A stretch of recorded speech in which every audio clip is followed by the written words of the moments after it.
I think I know what this throat represents. It represents a place being someone's home. That is why you see this shape, this triangular shape. This triangular shape represents a home. It's the home of these indigenous people.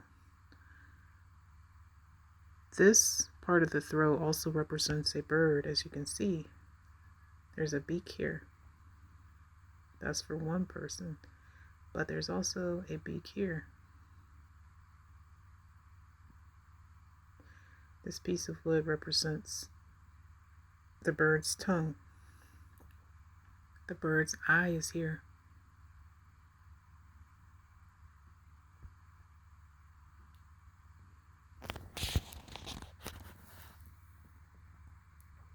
This throat represents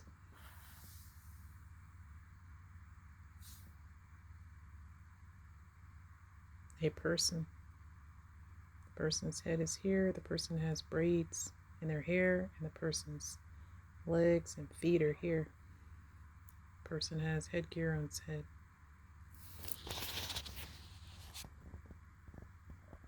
And so, yeah.